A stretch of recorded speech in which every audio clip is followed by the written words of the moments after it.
Bismillahirrahmanirrahim. Assalamualaikum warahmatullahi wabarakatuh. Jamaah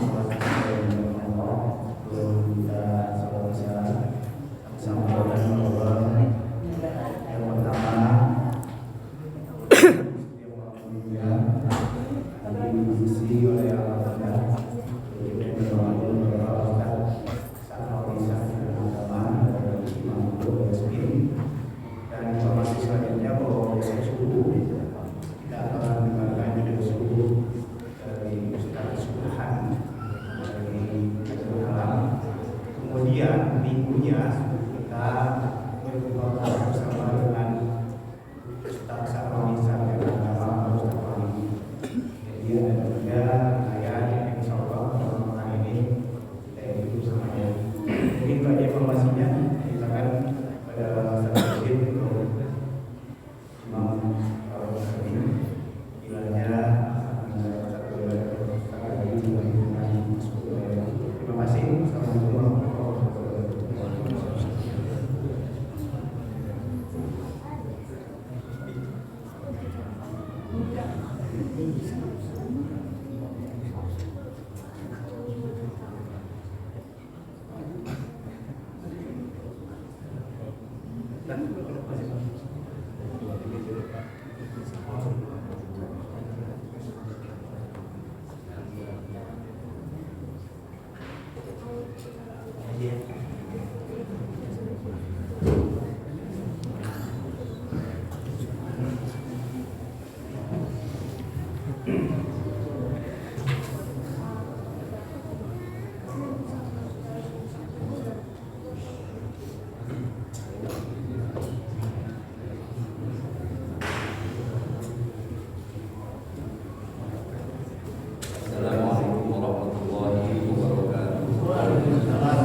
Allahumma salli wa sallim wa barik ala sayyidina Muhammadin muhtar wa ala alihi wa sahbihi ahyar amma ba'd.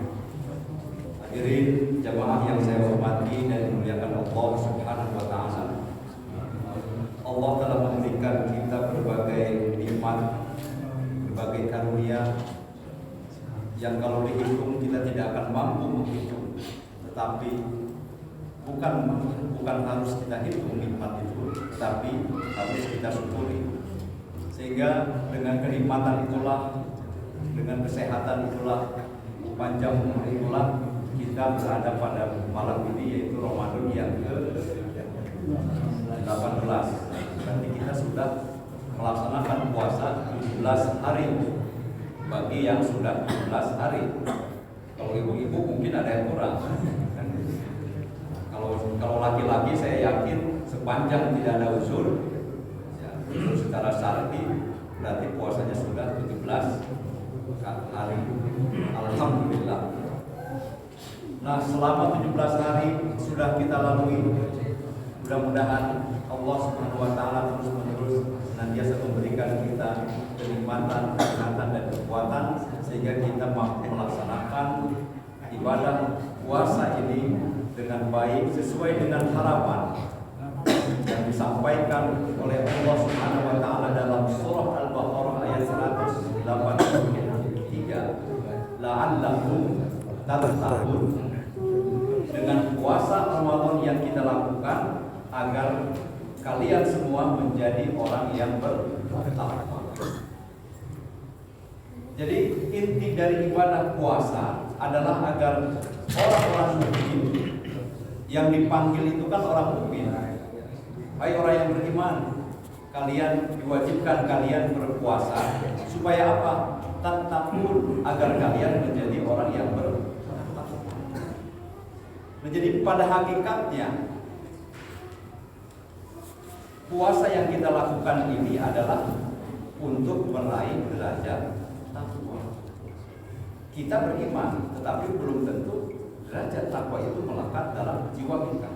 Maka Ramadan ini adalah madrasah dan pendidikan bagi kita agar orang-orang yang beriman ini memperoleh derajat takwa. Allah Subhanahu wa taala banyak sekali menyebutkan takwa di dalam Al-Qur'an. Sebanyak 258 kali Allah menyebut takwa dengan berbagai redaksi dan konteksnya. Di antaranya tadi ya dalam surah Al-Baqarah tadi. Kemudian dalam ayat lain Allah berfirman, "Wa may yattaqillaha yaj'al lahu makhraja." Barang siapa yang bertakwa kepada Allah, maka dia akan membukakan pintu atau jalan keluar dalam segala setiap urusan kehidupan ini. Kuncinya adalah takwa. Jadi konteksnya apa tadi barusan ayat tadi? Siapa yang bertakwa kepada Allah, maka pasti Allah akan membukakan jalan atau pintu keluar dalam segala persoalan kehidupan dia. Konteksnya itu. Kemudian dalam ayat lain Allah berfirman seperti yang sering kita dengar dalam jumpa, ya ayyuhalladzina amanu taqullaha. Amanu, hai orang yang beriman, ittaqullaha, bertakwalah kalian kepada Allah haqqa tuqatih, dengan sebenar-benar takwa. Jadi sebanyak 258 kali Allah menyebut kalimat takwa yang berasal dari akar kata yaqa waqi wiqaya. Artinya apa?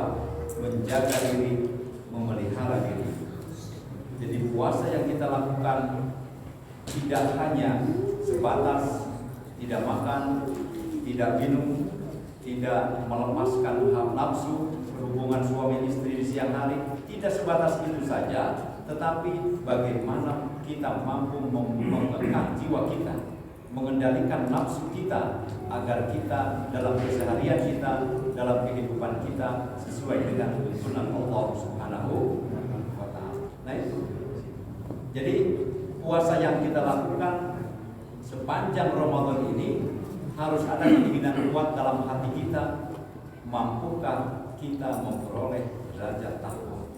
Ini sangat berat memang, sangat berat. Tetapi kalau kita istiqomah, kita lakukan puasanya dengan penuh keikhlasan, dengan penuh keimanan, dan juga ilmu-ilmu yang sudah kita peroleh kita terapkan dalam ibadah puasa, kesunahan-kesunahan kita lakukan. Kemudian keutamaan-keutamaan ibadah dalam puasa kita laksanakan. Di antaranya adalah sholat tarawih, kemudian membaca Al-Quran. Maka insya Allah derajat takwa itu akan melekat di dalam jiwa kita.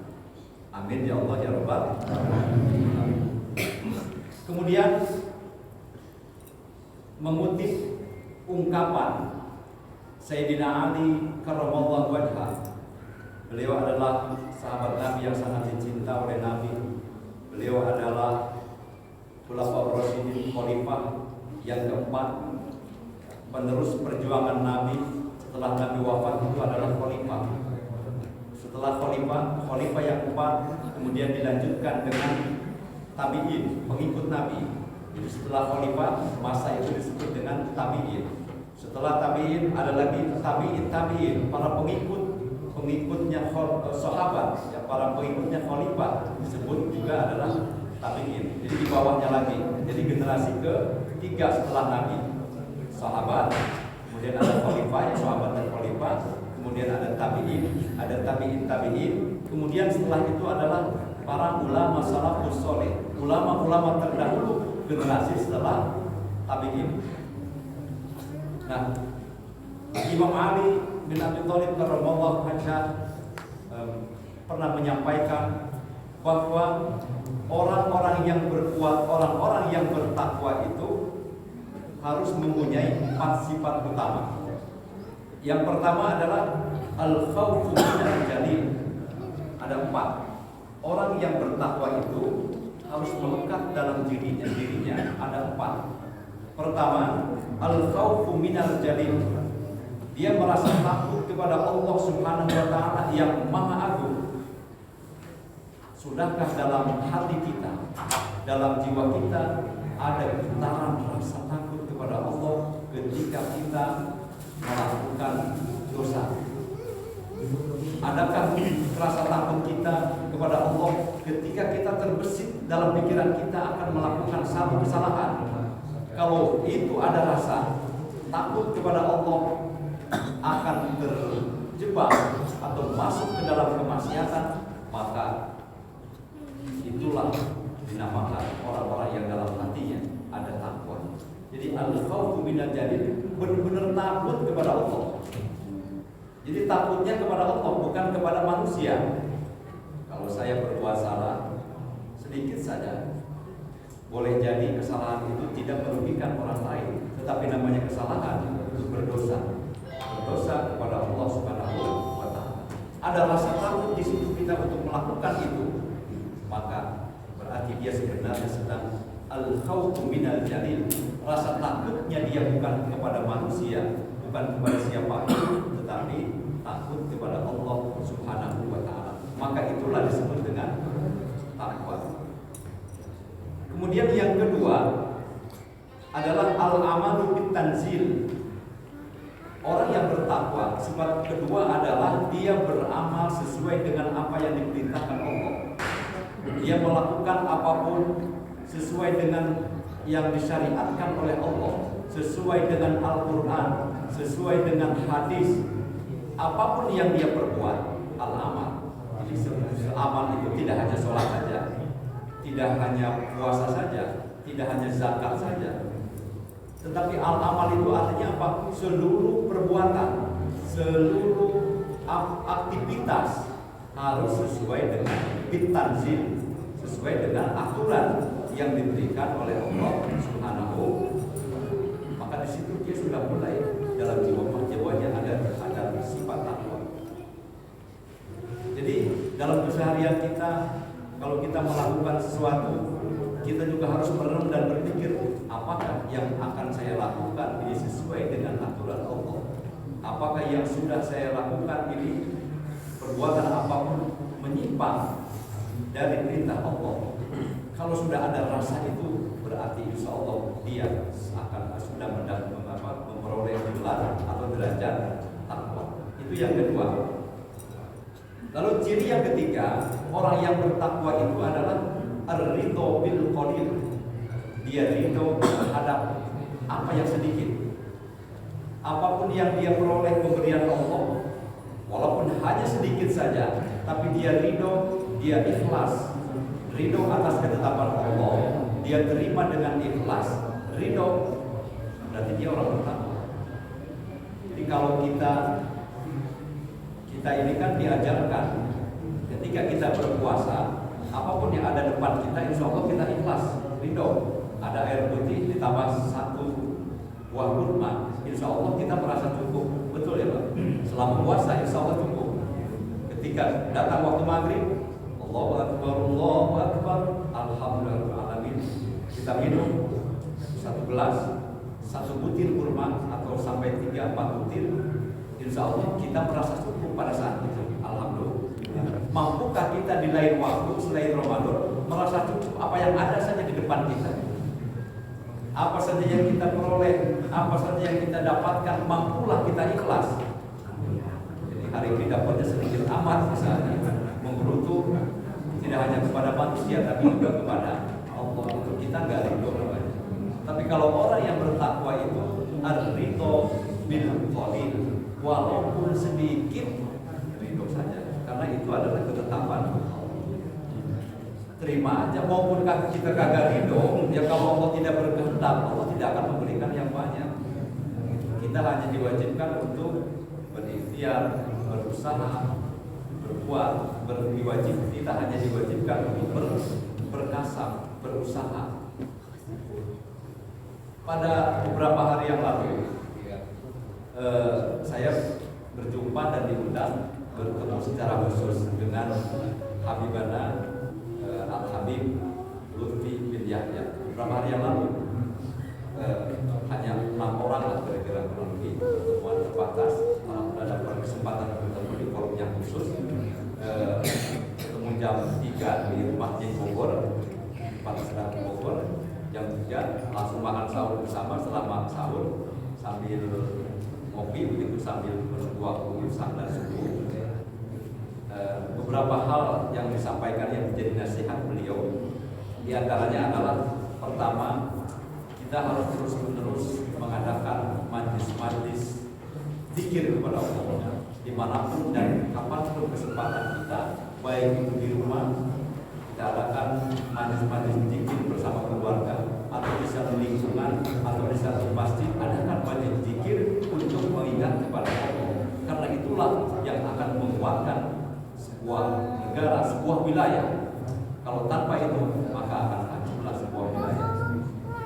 Jadi pertama adalah adakanlah majlis-majlis zikir, walaupun 2 orang, walaupun 3 orang, walaupun jumlah yang sedikit, tetapi adakan sebuah kumpulan-kumpulan yang di dalamnya adalah berzikir kepada Allah Subhanahu wa Ta'ala, apapun dan dimanapun secara rutin. Karena kalau sendiri-sendiri, kalau kita mah susah kan begitu ya. Kenapa beliau sarankan berjamaah, walaupun 2 orang berjamaah, 3 orang.